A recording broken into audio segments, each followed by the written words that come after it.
Ask most financial experts what it takes to feel wealthy, and they'll throw out massive numbers.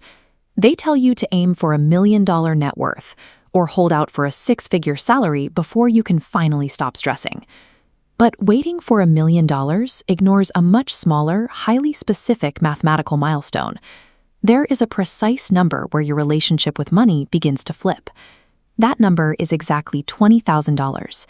At this specific amount, the math behind your growth accelerates, and the psychological pressure that dictates your daily choices begins to lift. To understand why this happens, look at how human beings make decisions when their bank accounts are sitting at zero. Psychologists call this survival mode. Without an emergency buffer, your brain filters every single choice through pure fear.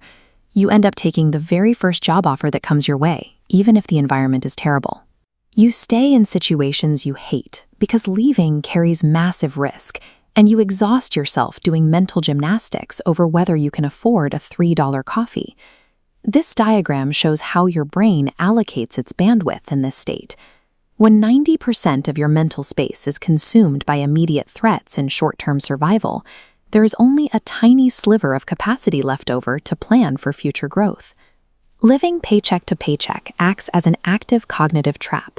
You are constantly pushing uphill against financial gravity, making it impossible to see opportunities that are standing right in front of you. The moment you start setting cash aside, that panicked state begins to dissolve. You start building a protective wall between yourself and financial ruin. We can actually measure this. This Vanguard chart tracks financial well-being. Having just $2,000 in savings triggers a 21% spike in peace of mind. Push that emergency fund to $20,000 and you trigger a secondary jump. You enter growth mode. You now have the necessary psychological breathing room. Instead of reacting to whatever unexpected expense pops up next, your brain finally has the space to proactively grow your wealth. With your brain completely out of survival mode, the underlying mathematics of your money actually start to accelerate. Let's assume you're saving $1,000 every month and earning an 8% return on your investments. This graph tracks the climb. Your first $20,000 takes 19 months of discipline. Watch closely. The second $20,000 shrinks to 17 months because your capital earns interest. Keep pushing. At $400,000, your next $20,000 generates in just 5 months. A 10% return on a small balance like $2,000 is only $200. Apply that exact same 10% return to $20,000, and you are clearing $2,000 in passive profit.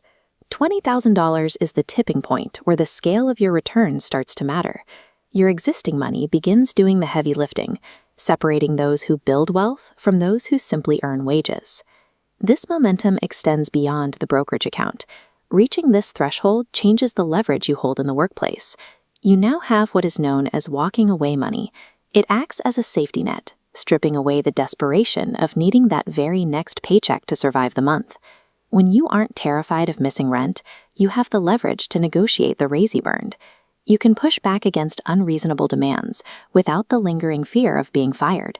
Showing up to work with that kind of confidence changes how people perceive you. You take calculated career risks, secure better assignments, and naturally accelerate your own wealth creation in a positive feedback loop. Warning tone. But this moment of confidence is where many people step into a trap. They see $20,000 in their account, feel the relief, and immediately blow it on a massive reward purchase to celebrate their discipline. The most common culprit is a brand new car. The literal moment you drive that vehicle off the lot, 20% of its value evaporates. You are destroying the wealth you just spent 19 months building. This split-screen chart compares the real impact of that purchase through the lens of opportunity cost. Spending $30,000 on a car today costs you over $200,000 in lost future investments over the next 20 years. When you have zero savings, you obsess over micro decisions, like generic cereal or daily coffee. Once you reach $20,000, you realize those tiny choices are irrelevant compared to these macro-level strategy decisions. Treating that $20,000 as a foundational tool, rather than a reward for good behavior, allows you to stop reacting to life's emergencies and start designing a